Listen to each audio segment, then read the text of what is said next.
Is it really time to sell Foden ahead of Wolves at home? And could Haaland have a rival for captaincy in game week 23? In today's team selection video, we're going to take a look at how I expect to line up for the up and coming deadline and what moves I could potentially make. So, let's get into this.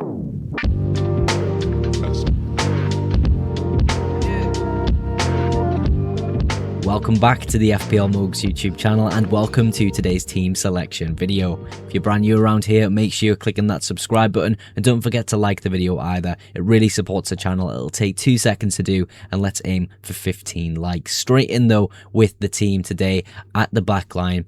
We're still rocking the triple Arsenal defense. I love saying that at the start of almost every single video because I feel like I've had this triple up for a very, very long time and it served me well. Not so much in recent weeks. Obviously, the last 2 weeks, most definitely. Before that, it was pretty harsh, but now we're getting into some really good fixtures for Arsenal. Raya, Timber and Gabriel. They should be absolute monsters, and especially coming in to that double potentially in game week 26 where Gabriel could be my triple captain. Hopefully it doesn't happen because I am terrified to triple captain a defender, but at the end of the day he does come away with pretty big hauls every now and again, so let's see what happens with that strategy, but it's definitely in the back of my mind. We move to Virgil van Dijk, who could potentially be sold this week in my team, and now the sell will make more sense as we progress in the midfield, and I'll show you who I've got there, but Virgil van Dijk could actually be transferred out to a very, very cheap option in the game, just to free up the funds to upgrade one of my midfielders. But the reason we're doing this with Van Dijk is because Liverpool aren't really the best team. We already know this. Defensively, in the Premier League at least, they just can't keep the ball out the back of the net. Virgil van Dijk, I don't know what it is. You're just too much money. You're not appealing to me anymore as an FPL asset.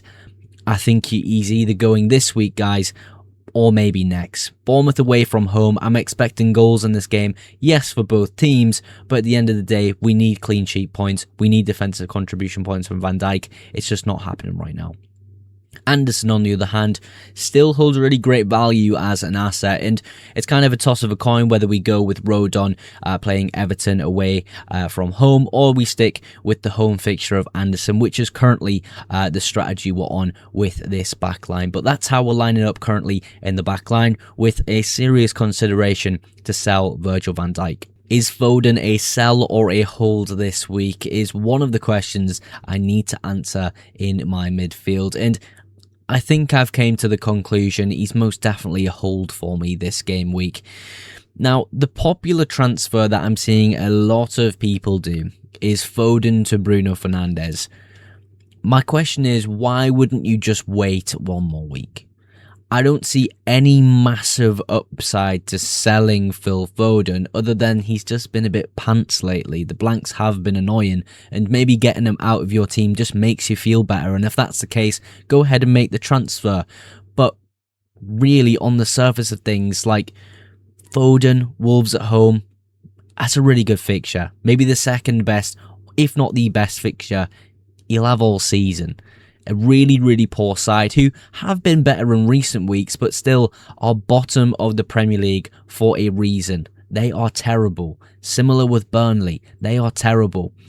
These are the type of fixtures we need to capitalise on and have players for. An out-of-form Phil Foden against these type of sides, you would hope he could still do something in these games. We then look at the opposite end of the spectrum here, Bruno Fernandes, the most transferred in player this game week, Arsenal away from home. Under a new manager, a more attack and roll, did really well against City in the last game week, and I suppose City just were really bad in that game, to be fair. Manchester United were a lot better than them, but at the end of the day, he's playing Arsenal away from home. That is the hardest fixture he'll have all season. Arsenal away from home.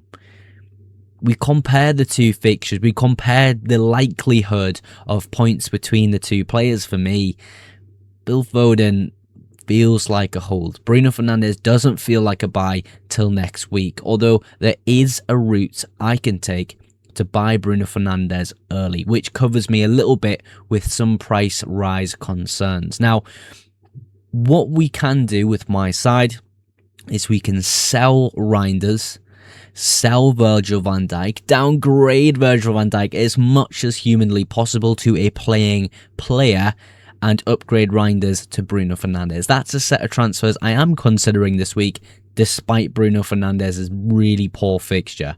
I think it gives me a bit of coverage if he does do okay with my triple Arsenal defence, and also prepares me for the long-term good fixture run he goes on. Szoboszlai is someone I would like to hold for this game week, despite probably not being on pens now Salah's back. Bournemouth away from home feels like a great fix. They've got a lot of injuries, Bournemouth.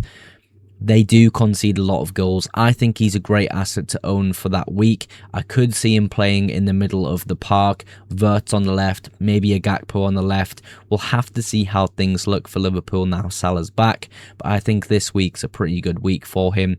Enzo Fernandez, for me, he should be on your transfer target list last week. He's a great buy in my eyes, and I hope going into this really, really fantastic fixture run, people start to get him in, because I do think he's really underrated right now.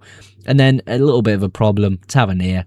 Bit of a flag, maybe he's out for a long period of time, in which case he might go this week, but if not, it's not the end of the world. We can just keep him on the bench till he's ready to play. He's got great fixtures for about 9 to 10 weeks now, I do believe. So, yeah, that's the midfield. We're holding Foden. We do have a route to Bruno Fernandes if we need, but the team looks really solid. Let's hold off for now. Coming up to the forward line now, we're going to have a bit more of a conversation about captaincy and, of course, discuss further my transfers that are possible this game week. Starting with Calvert-Lewin, though, of course, visiting his old club at the brand new stadium. It's going to be a bit weird for him, but I do think it's a decent enough fixture to be starting him this week. There's not really any options on my bench personally to be substituting him out. I think he holds great value in FPL still, and I think Krupi Jr., Mane, they are good options, but you should probably have enough money in your team in FPL right now to be able to afford a Calvert-Lewin. I think he's worth that little upgrade on those two, but Krupi Jr. could be a really interesting one if Tavernier does remain out. Does that mean penalties fall on him? Could they go back to Evan Nielsen? We don't really know right now, but hopefully it's cleared up at the end of the week. Thiago versus Haaland for captaincy. For me, it's still Haaland. I know he's blanked in the last few, lads. I know. We're all sick of it. But these type of games, I've said it with the Foden section in the midfield here. These type of games, these elite players should do well regardless. Wolves are terrible. Yes, they've been really good. Well, I say really good. They've just been a little bit better in the last few weeks, haven't they? Just a little bit better. They're still rock bottom of the Premier League. At home, Man City against Wolves. Haaland, he just is the guy, but we have that small doubt that he could be rested. We don't know just yet until we've heard the press conferences. Maybe Pep slipped something out about Marmoush potentially starting up top and Haaland coming off the bench. Maybe Marmoush and Haaland start together. We see Marmoush on the left, Haaland through the middle, maybe Cherki on the right and Foden's bench this week. We do not know just yet. All will be hopefully revealed tomorrow, or at least guide us in the direction tomorrow of what we do with these players. For me, this is currently how we would set up with the Haaland captain though. Thiago is an interesting one. For me, in my particular squad, probably in second place. If Foden hadn't blanked in the last whatever game weeks, I think it's 6 or 7 now, maybe he would be the vice. Maybe. But Thiago feels like a good option this week. Nottingham Forest at home's not a bad fixture. He's, been doing okay recently. His fixtures are about to turn a little bit bad after this week. I think we've got Villa away, Newcastle away, then Arsenal at home, and then we go on an unbelievable run till 35. I think he's my vice this week. Szoboszlai close third, maybe Enzo. Foden's probably not on that list, but yeah, I think there's some conversation to be had if you do want to go against Haaland. Could you go for a Thiago this week? Maybe even a Semenyo. That could be an interesting shout if he is expected to get quite a lot of minutes. In terms of my transfers, to wrap the video up here, again, we're most likely doing nothing this week, saving the transfers for game week 24. But there is that idea, if we want to move these players on, like Virgil and Reinders, who just aren't great assets anymore. Reinders sits on my bench every week anyway. Removing Reinders, buying Bruno Fernandes, but we need the money with that move. Selling Virgil van Dijk to a very cheap playing defender would be a fantastic move. Alderete, if we can make that move with the money. I do think it will be Ronaldo who would have to join the side, him being the cheaper Sunderland defender there, playing, of course, left back for Sunderland. But yeah, that's the overall team, the overall transfer strategy for game week 23. Let me know what you're doing in the comments for FPL game week 23, and I'll see you all on the deadline stream on Saturday. I'll be doing my normal deadline stream this weekend, so make sure you're looking out for that. If you did enjoy today's video, make sure you dropped a like, and if you're not yet subscribed to the channel, go ahead and click that sub button for future FPL content and FPL streams. But that is everything for today's video. Thank you again so much for watching, and I will catch you in the next one. Bye for now.